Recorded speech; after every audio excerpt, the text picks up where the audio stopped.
It's starting to feel like a yearly tradition for that one horror movie to release that has a bunch of hype surrounding it, a bunch of promotion, a bunch of people say this is going to be the scariest movie of all time. Then that said movie releases, and when it's not the scariest movie of all time, it's the most overhyped movie of all time. Then there's people like me who just want to watch a movie and enjoy it. I know I'm the model movie enjoyer, what can I say? Oh, for real, it is becoming a yearly tradition. 2024's installment of that tradition is Longlegs. Longlegs is the newest film from writer and director Dorky David, aka Oz Perkins. Nicolas Cage has producer chops on this movie as well as playing the title character. The star of the movie, Micah Monroe, plays FBI agent Lee Harker. Lee Harker is kind of a genius who is tasked with taking down Longlegs and ending his gruesome and evil run. Right away, I will knock the important questions out. Is this the most overhyped movie of the year and or the most overhyped horror movie of all time? You bet yourself it is not. I do not think this movie is overhyped at all, but does that mean it is the scariest movie of all time, knock your socks off, make you tear your skin out? No, it is also not that at all. But that was never achievable. This movie was never going to be the scariest movie of all time. This was genuinely some of the best promotion we have seen for a horror movie since really the Blair Witch Project. I really can't even say we because when the Blair Witch Project came out, I was -5 years old. Even if toward the end of the promotional run, things did get a little questionable and weird, this movie was able to talk the talk, so people expected it to be able to walk the walk, and I think it did just that. But I guess what a studio earns when they promote a horror movie like this is people saying it's going to be the next Silence of the Lambs, it'll be the next Seven, the next Zodiac. Like, it's okay every now and then to go into these movies without legendary expectations. Just let the movie be its own dog. Truly, I wouldn't compare this movie to any three of those movies that I just listed because they really just are not the same.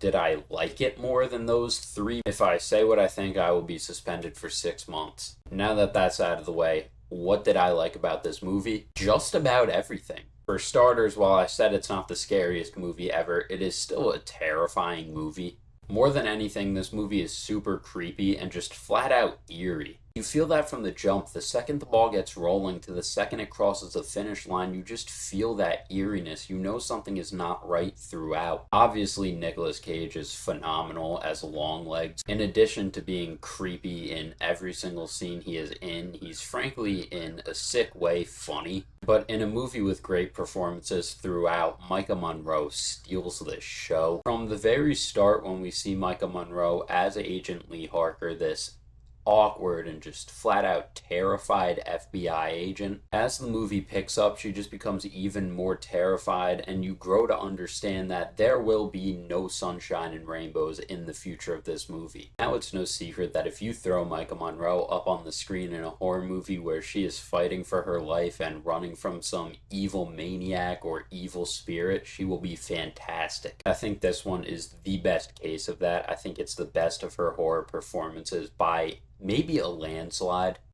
As for the writing in this movie, it was okay. I have no major issues with it myself, but I really want to get to the more technical aspects of this film because I believe that's where it separates itself from anything else. The cinematography is genuinely top-notch. Everything in this movie is almost always centered, to the point where when the main subject isn't centered, it really has you thinking. It has you on the edge of your seat. In addition to the cinematography, this movie sounds unreal. It is genuinely some of the best sound I think we will get all year. Those two things really do provide for a truly captivating atmosphere. If you've seen any of Oz's other work, in specifically The Black Coat's Daughter, you know there are some things in that movie that really stand out atmosphere-wise. A few of those being that the main character is really almost alone at all times, to the point where even when the main character is around other people, it still feels like they're alone. It feels like they're an outcast. Another one of those being that Oz Perkins really loves the dead of winter. He loves snow to create this unsettling vibe.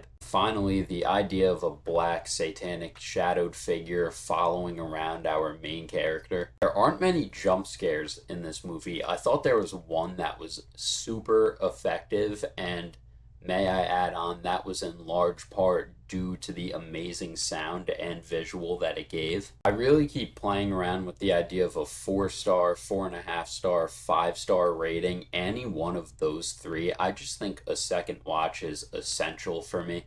Now, my only real issues or problems with this movie came through kind of plot holes or questions that were left unanswered for me. And it's possible on second watch those questions will be answered. I may just be, a little stupid and missed a couple things. If you've made it this far, not very far, I appreciate that. I'm kind of going to get into a few minor, teeny tiny spoilers real quick. I thought the final explanation for everything in this movie, for everything that had been going on, was okay. This was a decent theater experience. Pretty much every seat in my theater was full.